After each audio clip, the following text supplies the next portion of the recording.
제목으로 하나님의 말씀을 잠깐 증거하겠습니다.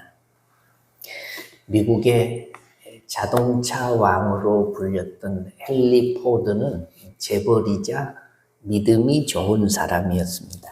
한 번은 그가 아일랜드의 수도 더블린에 간 적이 있었는데 그곳에 머무는 동안 한 고아원을 방문하고는 강당을 하나 지어주겠다고 약속을 했습니다.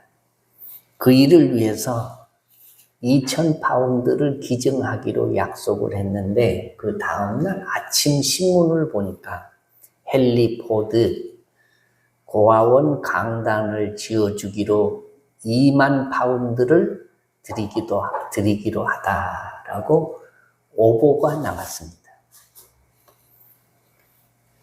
당시 이 고아원의 관계자들이 잘못된 오보라고 이 헨리 포드를 찾아와서 정중히 사과를 하고 신문에 정정 기사를 내겠다고 했습니다. 그러자 헨리 포드가 웃음을 지으면서 이렇게 말을 합니다. 할 수 없죠. 다 하나님의 뜻 아니겠습니까? 제가 18,000파운드를 더 내겠습니다. 그 대신에 고아원의 강당이 완공되고 나면 입구에 이런 글을 써주십시오. 헨리 포드의 뜻이 아니고 하나님의 뜻에 의해서 드려진 헌금으로 지어진 강당, 이렇게 써달라고 부탁을 했습니다. 이 헨리 포드는 2,000파운드를 약속을 했지만 신문에 그만 2만 파운드로 나게 된 것을 하나님의 선하신 뜻으로 받아들였습니다. 내 뜻대로 사는 것은 쉬운 것이지만 하나님의 뜻을 따라 행하는 길은 18,000파운드나 더 내야 되고 십자가의 길이고 고난의 길이고 골고다의 길일 수 있습니다. 복음성가 중에 주님 뜻대로 살기로 했네. 주님 뜻대로 살기로 했네. 주님 뜻대로 살기로 했네. 뒤돌아서지 않겠네. 그 다음에 세상 등지고 십자가 보내. 세상 등지고 십자가 보내. 세상 등지고 십자가 보내. 뒤돌아서지 않겠네. 이 세상 사람 날 몰라줘도, 이 세상 사람 날 몰라줘도, 이 세상 사람 날 몰라줘도 뒤돌아서지 않겠네라는 가사가 있습니다. 주님의 뜻을 알기만 하면 되돌아서지 않고 주님의 뜻을 알기만 하면 십자가를 바라보고 주님의 뜻을 알기만 하면 세상 사람들이 몰라줘도 괜찮다는 것입니다. 그런데 문제가 뭐냐? 주님의 뜻을 알기가 그렇게 쉽지 않다는 것입니다. 오늘 2절 말씀에 이렇게 말씀합니다. 너희는 이 세대를 본받지 말고 오직 마음을 새롭게 함으로 변화를 받아 하나님의 선하시고 기뻐하시고 온전하신 뜻이 무엇인지 분별하도록 하라. 자, 하나님의 선하시고 기뻐하시고 온전한 뜻이 무엇인지 분별을 해라 라고 명령하십니다. 분별을 해라. 누가?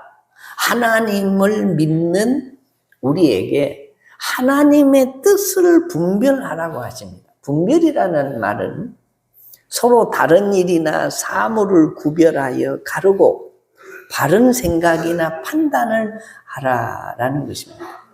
또 에베소서 5장 16절로 17절 말씀에 보면 같이 한번 읽어보겠습니다. 시작. 그런즉 너희가 어떻게 행할지를 자세히 주의하여 지혜 없는 자같이 하지 말고 오직 지혜 있는 자같이 하여 세월을 아끼라. 때가 악하니라. 그러므로 어리석은 자가 되지 말고 오직 주의 뜻이 무엇인가 이해하라. 아멘. 자, 하나님의 뜻이 무엇인지 분별하는 것이 쉽지 않습니다. 그래서 주의 뜻이 무엇인가 이해하기 위해서는 이 방금 읽은 말씀 중에 자세히 주의하라라고 말씀합니다. 웬만한 영적 감각을 가지고는 깨닫기가 대단히 어렵기 때문에 자세히 주의해야 합니다. 뭐 하기 위해서? 하나님의 뜻을 분별하기 위해서 자세히 주의해서 분별을 하라는 겁니다. 하나님의 뜻은 크게 두 가지입니다. 아무도 변경시킬 수 없는 하나님의 절대적인 뜻이 있습니다. 그 누구라도 저항할 수 없는 이 뜻은 사도행전 2장 23절에 잘 나타나는데 같이 한번 읽어보겠습니다. 2장 23절 시작. 그가 하나님께서 정하신 뜻과 미리 아신 대로 내준 바 되었거늘 너희가 법 없는 자들의 손을 빌려 못 박아 죽였으나. 자, 예수님께서 이 땅에 사람의 몸을 입고 오셔서 내 죄를 대신 지시고 죽으심으로 말미암아 우리를 구원하시는 하나님의 뜻, 이것은 고칠 수 없고 변경할 수 없고 거스릴 수 없는 하나님의 뜻입니다. 믿어지시면 아멘. 우리가 무엇을 변함없이 믿느냐?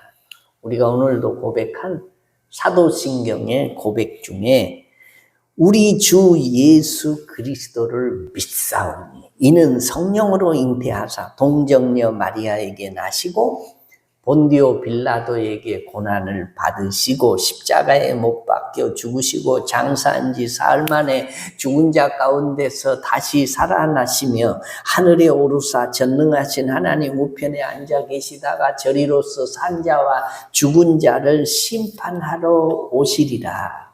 이 말씀은요, 간단히 말하면 예수 천당 불신 지옥이에요. 이것은 천지가 없어지기 전에는 1.1핵이라도 변함없이 다 이루실 하나님의 뜻입니다. 천하의 구원을 얻을 만한 다른 이름을 우리에게 주신 일이 없습니다. 예수 있는 곳에 구원이 있고 예수 없이는 구원이 있을 수 없다는 겁니다. 이것은 변할 수 없는, 저항할 수 없는 하나님의 뜻입니다. 믿어지시면 아멘. 그 다음에 두 번째로는 다소 변경될 수 있는 하나님의 허용적인 뜻이 있습니다. 이 변경에 대한 허용적인 뜻을 도덕적인 뜻이라고도 하고 또 소원적인 뜻이라고도 합니다. 하나님은 선하셔서 모든 사람이 복받고 행복하기를 원하는 것이 하나님의 뜻입니다. 그러나 모든 사람이 복받은 인생들로 다 살아가는 것은 아닙니다.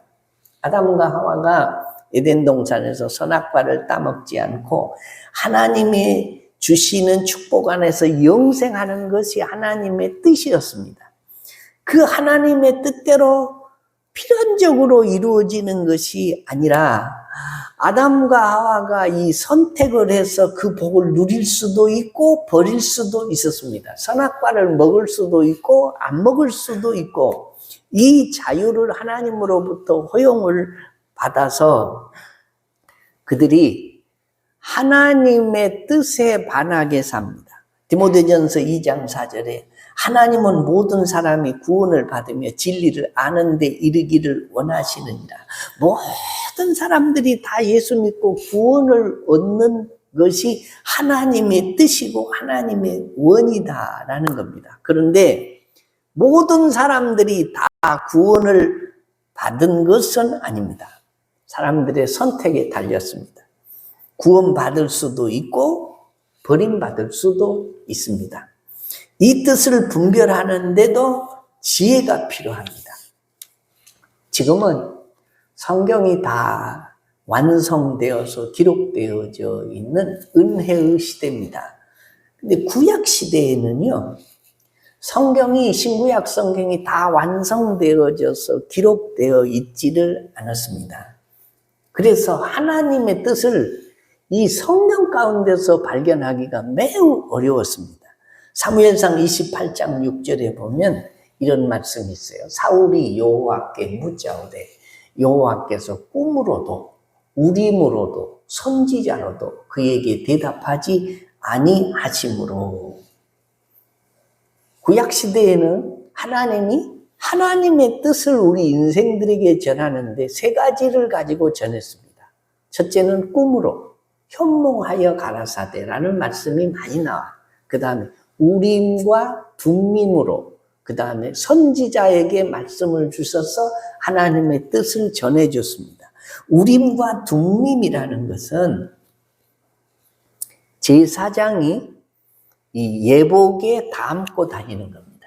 그래서 하나님 앞에서 하나님의 뜻이 뭔지를 물을 때에 이 제사장이 이 금속이나 돌에 새겨진, 요즘으로 치면은 주사위 같은 거예요.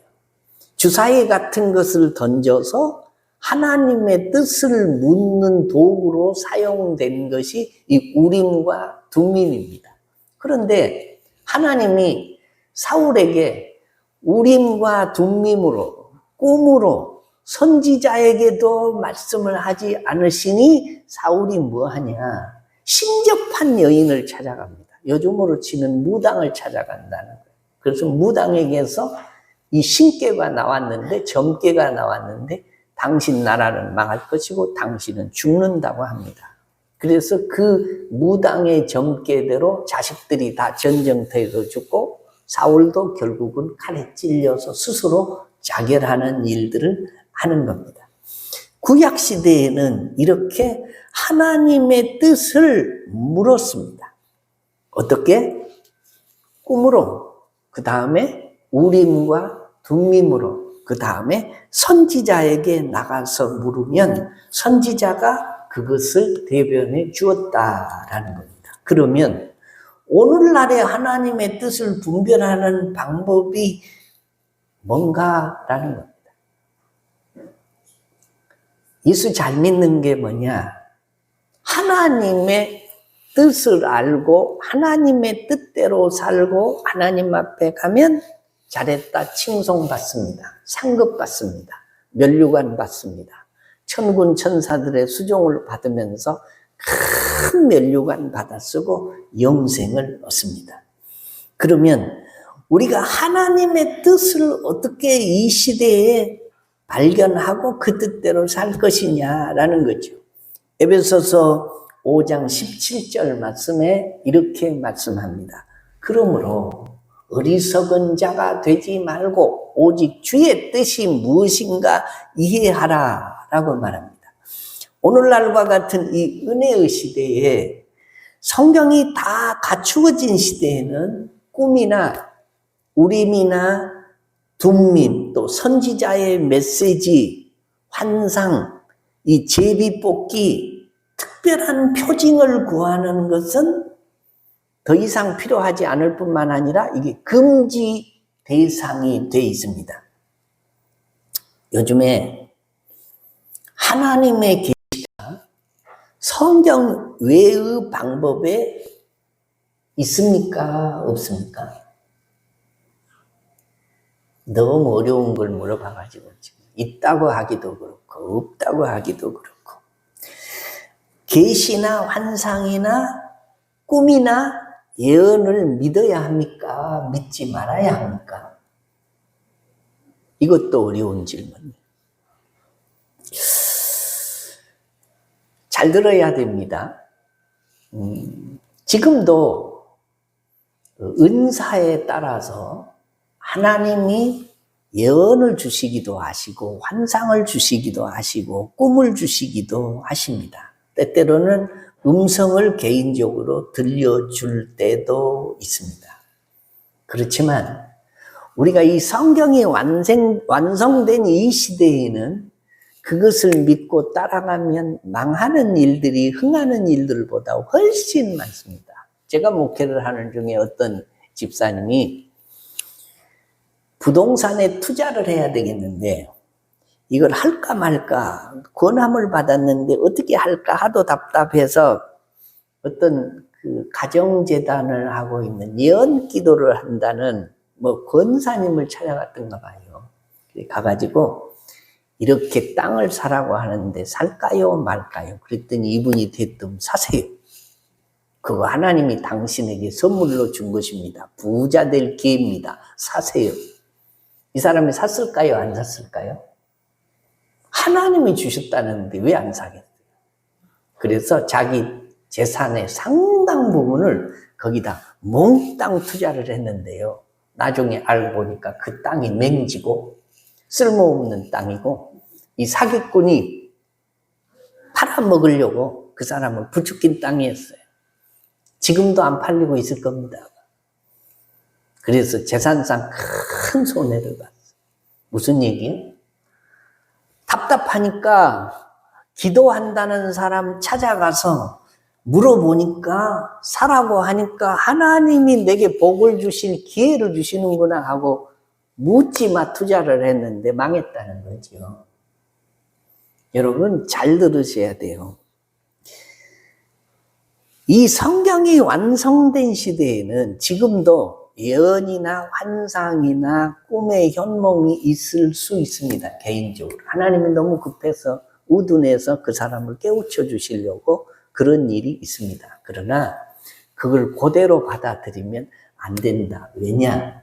수원지에서 깨끗한 물이 공급이 되는데 수도 파이프를 통해서 오는 중에 그 수도 파이프에 때도 끼고 그래가지고 마지막 집에 수도꼭지 나올 때는 수원지 물처럼 깨끗한 물이 안 나옵니다. 거기에 안 좋은 성분들이 많이 섞여 나옵니다. 하나님으로부터 인생에게 주어지는 것은 깨끗한 것이 주어졌다 손치더라도 죄성을 지닌 우리 인생을 통해서 나올 때는 100% 깨끗한 게 안 나온다는 거예요. 그 사람의 죄성이 거기 묻어 나오는 것입니다. 그 사람의 선입관이 묻어 나오는 것입니다. 그 사람의 경험이 묻어 나오는 것입니다. 그래서 하나님의 뜻이 그대로 깨끗하게 전달되지 않기 때문에 우리는 예언 기도한다는 사람들의 예언을 그대로 믿어서는 안 됩니다. 그 예언이 하나님의 말씀에 합당한가, 그 사적인 유익을 위한 것이 아니라 하나님의 영광을 위한 것인가, 육체를 위한 것이 아니고 영혼의 유익을 위한 것인가, 이 공동체를 위한 것인가를 깊이 묵상하고 자세히 주의하여 분별해서 받아들여야 된다라는 것입니다. 그런데 나무는 열매를 보아서 압니다. 나무는 꽃이 필 때도 잘 모릅니다. 열매가 어떤 열매가 맺히는지를 봐야 됩니다. 예언이나 꿈이나 환상이나 이런 것들은 열매가 맺기까지 기다려 봐야 됩니다. 최소한 열매가 맺히려면 6개월은 지나야 돼요. 그러지 않아요. 1년은 지나야 되고 2년은 지나야 되는데 당장 그거 열매를 보지도 못하고 판단하면 그렇게 된다라는 겁니다. 하나님의 뜻을 분별함에 있어서는 자세히 주의하여 봐야 된다라는 거예요. 신천지 이단이 성도들을 미혹할 때 쓰던 방법이 뭔지 아십니까? 집사님, 어젯밤에 내가 꿈을 꿨는데 집사님 꿈을 꿨어. 그런데 집사님 얼굴이 시커멓대. 왜 안 좋은 일이 있어? 꿈을 꿨을까요? 안 꿨을까요? 거짓말이죠. 그 사람을 미혹하기 위해서 하는 거예요. 영적인 분위기를 만들려고. 사람마다 상처 없는 사람이 없고 사연이 없는 사람이 없고 힘든 일 없는 사람이 없듯이 그러면 아이고 이 사람이 내 꿈을 꿔. 하나님이 내가 좀 시원찮으니까 저 사람에게 내 앞날이나 인생을 보여줬는가 보다. 그리고 그 사람에게 미조알 고조알 자기 사생활에 대해서 다 얘기하고 그리고 결국 그 사람이 이끄는 성경 공부 참여하게 되고 나중에는 결국 꼬투리 잡히게 되고 거기에 다니게 되고 빠져나올 수 없어서 올무에 걸리게 되고 이혼하고 파탄나고 재산 바치고 버림받는 일들이 많습니다. 사탄의 수법입니다. 예언 기도해 준다고 하면 가야 돼요? 안 가야 돼요? 가면 안 돼요. 예수 점쟁이 집을 찾지 말라는 겁니다. 가정기도원 같은 데 빠지지 말라는 뜻입니다. 왜요? 하나님으로부터 설사 깨끗한 것이 그에게 임했다 손치더라도 그 사람을 통해서 나오면 뭐가 나온다? 그 사람의 죄성이 묻어 나오는 거예요. 그러니까 절대 예언 기도를 한다고 100% 믿으면 안 된다라는 거예요. 종종 그런 성도들이 있어요. 목사님, 어젯밤에 제가 꿈을 꿨는데요. 심상치 않는 꿈이에요. 절대 나 그런 꿈 안 꾸는데 어쩌다가 살다 그런 꿈 처음 꿨는데 목사님이 꿈 좀 해석해 주세요. 가뭄에 콩나듯이 종종 있습니다. 근데 저는 꿈을 잘 안 꿔요. 그런데 꿈을 꾸면요, 그 꿈이 꼭 현실로 드러나는 일들이 종종 있기 때문에 두려움이 있어요. 근데 꿈은요, 여러분, 세 가지로 꾸어집니다. 첫째는 하나님이 주신 꿈이 분명히 있습니다. 성경에 하나님이 현몽하여 가라사대라는 말씀이 많아요. 두 번째로는 사탄이 주는 꿈이 있습니다. 영적인 존재이기 때문에 대개 흉몽이죠. 그 다음에 세 번째로는 자기 잠재의식 속에서 꾸어지는 꿈이 있습니다. 생각을 골똘히 했습니다. 낮에 무슨 일을 했습니다. 그런데 그것이 꿈으로 나타나는 일들이 상당히 많습니다. 그런데 꿈을 꾸는 사람들이 다양한 꿈을 꾸죠. 하나님이 주신 꿈, 사탄이 주는 꿈, 자기 잠재의식 속에서 생기는 꿈들이 있는데 꿈을 꾸고 나서는 해야 할 일은 딱 한 가지입니다. 그게 뭐냐? 성도는 기도하는 겁니다. 길몽을 꾸면 하나님 이 꿈이 내 삶에서 이루어졌으면 좋겠습니다 라고 기도하는 거고, 흉몽을 꾸면 예수 그리스도의 피로 막아주시고 이런 일이 내 삶에서 일어나지 않도록 도와주옵소서 라고 기도하는 것입니다. 잠재의식 속에 있는 것이 꿈으로 나타나도 뭘 해야 된다고요? 기도하는 일. 꿈이 여러 가지로 꾸어지지만 성도들이 해야 할 일은 딱 한 가지. 뭐라고요? 기도하는 일이다. 그러므로 하나님의 뜻을 분별함에 있어서 꿈이나 어떤 특정한 사람의 소리를 의지하지 말아야 되고, 꿈 같은 소리는 더욱 의지하지 말아야 할 것은 그것이 대단히 위험하기 때문이다. 그래서 우리 모두가 성경 안에서 판단하고 성경 안에서 말하고 성경 안에서 행동해야 됩니다. 고린도전서 4장 6절에 이런 말씀이 있어요. 형제들아, 내가 너희를 위하여 이 일에 나와 아볼로를 들어서 본을 보였으니 이는 너희로 하여금 기록된 말씀 밖으로 넘어가지 말라 한 것을 우리에게서 배워서 서로 대적하여 교만한 마음을 가지지 말게 하려 함이라. 기록된 말씀 밖으로 넘어가는 사람들은 대개 다 교만한 마음을 가지고 있습니다. 내가 이런 은사가 있어. 내가 하나님으로부터 직통 받았어. 너는 못 받고 나는 받았으니 내가 너보다는 이게 더 나아 하고 이게 교만해진다라는 겁니다. 그래서 성경 밖으로 넘어가지 말라라고 말씀합니다. 우리가 하나님의 뜻을 알기 위해서는 첫째는 성경의 조명을 받아야 됩니다. 무슨 일이든지 그 결말에는 반드시 열매가 있기 마련인데 선한 열매든 악한 열매든 다 있습니다. 갈라디아서 5장 19절로 20절 말씀에 보면 성령의 9가지의 열매에 대해서 말하죠. 사랑과 희락과 화평과 오래 참음과 자비와 양성과 충성과 온유와 절제. 이게 성령의 9가지 열매입니다. 성령의 사람은 성령의 열매를 맺고 사탄의 사람은 사탄의 열매를 맺고 자기가 중심인 사람은 자기의 열매를 반드시 맺게 돼 있습니다. 그러므로 성령의 열매인지 마귀의 열매인지 그 사람 개인의 자기 중심의 열매인지를 우리가 자세히 주의해서 분별할 필요가 있습니다. 두 번째로는 하나님의 뜻을 알기 위해서는 신앙의 지도자의 상담이 필요해요. 대개 성도들을 만나보면요, 상담하는 것을 참 싫어합니다. 광야 생활 중에서도 백성들은 무슨 일만 생기면 모세에게 찾아와서 하나님의 뜻이 무엇인가를 놓고 상담을 했어요. 출애굽기 18장 15절에 보면 모세가 그의 장인에게 대답하되 백성이 하나님께 물으려고 내게 옵니다. 잘 안 물어요. 요즘이 무슨 시대인 줄 아십니까? 전문가 시대예요. 전문가. 자기가 막 팔방미인처럼 모든 걸 다 해결할 수 있는 것처럼 생각하고 살면 안 돼요. 전문가에게 맡겨. 몸이 아프면 병원, 그것도 어디가 아프면 그 과에 해당한 전문가를 찾아가야 돼요.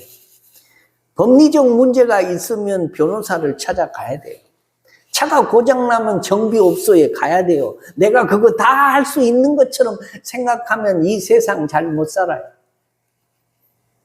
일의 결과가 엉뚱한 방향으로 흘러간다라는 거죠. 그래도 목회자는요, 영적 지도자는 영적인 전문가입니다. 여러분들보다는 영적으로 전문성이 훨씬 있어요. 7년이나 공부를 했잖아요. 신학을 공부를 했잖아요. 여러 사람들을 영적인 상담을 해봤잖아요. 그 사람의 영적 상태도 대강 알잖아요. 그런데 상담을 안 해, 사람들이. 그런 문제를 두고도. 하나님의 뜻이 무엇인지가 분별이 잘 안 되면 성경의 조명을 받아야 되고 성령님의 조명을 받아야 되고 그 다음에 뭐예요? 영적 지도자의 상담이 필요하다라는 것입니다. 오늘 말씀을 맺겠습니다. 하나님의 뜻이 무엇인가를 분별함에 있어서 가장 현실적인 기준은 내가 이 일을 함으로 하나님께 영광이 되느냐 안 되느냐, 이게 기준입니다. 하나님의 뜻은 자기의 유익보다 공적인 유익을 항상 선택하게 합니다. 우리를 향하신 하나님의 뜻은 영혼 구원을 위해서 선교적인 차원과 이웃과 더불어 살아가는 삶입니다. 하나님의 뜻은 육신의 삶보다 영적인 삶을 선택하도록 합니다. 영혼이 잘 되는 편이 하나님의 뜻이 아니겠습니까? 우리가 하나님의 뜻을 구할 때 언제나 기준으로 삼아야 할 것이 있습니다. 음성을 들었든지 환경을 통해서 확신했든지 사람들의 조언을 들었든지 반드시 그것이 하나님의 뜻이라는 믿음을 갖기 위해서 확인할 것이 있습니다. 그것이 성경의 메시지와 성경의 조명과 틀림이 없느냐, 일치하느냐, 성경이 의도하는 하나님의 본래 계획과 부합하느냐, 무엇보다 그것이 하나님의 선한 성품과 일치하느냐. 오늘 로마서 12장 2절을 다시 보십시오. 하나님의 뜻의 세 가지 기준이 있습니다. 뭐지요? 선하시고 기뻐하시고 온전하신 뜻이 무엇인지 분별하도록 하라라는 것입니다. 하나님의 선하시고 기뻐하시고 온전하신 뜻에 맞는지 안 맞는지를 재보라는 거죠. 이것은 성경에 나타난 하나님의 세 가지 성품입니다. 이 성품에 맞아야 한다라는 겁니다. 사랑하는 성도 여러분, 말씀을 맺겠습니다. 하나님의 뜻대로 사는 사람이 신앙생활의 성공자고 인생의 성공자입니다. 믿으시면 아멘. 마지막 날에 우리가 하나님 앞에 섰을 때의 심판대 앞에서 내 뜻대로 산 것은 하나님 앞에 내놓을 수 있는 게 아닙니다. 하나님의 뜻을 알고 이해하고 하나님의 뜻대로 살았으면 이 사람은 인생 잘 산 사람이고 하나님 앞에 상급받을 사람이고 칭송 들을 사람입니다. 영생 복락하면서 천사들의 수종을 받으면서 가장 영광스러운 자리에서 영원히 살 사람이 누구냐? 하나님의 뜻대로 사는 사람인 줄로 믿으시면 아멘. 그런데요, 이 말세에는 기준이 없는 시대가 됐습니다. 어떤 것이 하나님의 뜻이고 어떤 것이 옳은 것이고 어떤 것이 틀린 것인지를 잘 분간하기가 매우 어려운 혼미한 시대가 우리가 사는 시대입니다. 세상 정치를 한번 보십시오. 옛날에는 옳고 그름이 분명했습니다. 아, 이건 잘못된 것이고 이건 옳은 거다. 그런데 잘못된 일, 엉뚱한 일을 해놓고도 사람들 모아서 막 목소리 높이고 데모하고 그러면 그것이 옳은 것처럼 되어버리는 세상이 이 세상이에요. 그러니 분별을 잘해야 됩니다. 자세히 오늘 성경 말씀에 있는 대로 자세히 지혜롭게 분별을 해야 할 때가 이 세상입니다. 무엇이 옳고 무엇이 그르고 무엇이 하나님의 뜻이고 무엇이 내 뜻이고 무엇이 마귀의 뜻인지 이게 혼미해서 분간하기가 매우 어려운 시대에 우리가 살고 있다라는 것입니다. 우리 신원교회 성도들이 어떻게 하든지 성령이 주시는 지혜를 가지고 하나님의 뜻을 분별하고 하나님의 뜻대로 살아 하나님의 뜻대로 사는 자에게 주시는 상급과 축복을 우리 모두가 받아 누리는 지혜로운 주의 자녀들 되시기를 주의 이름으로 축원합니다.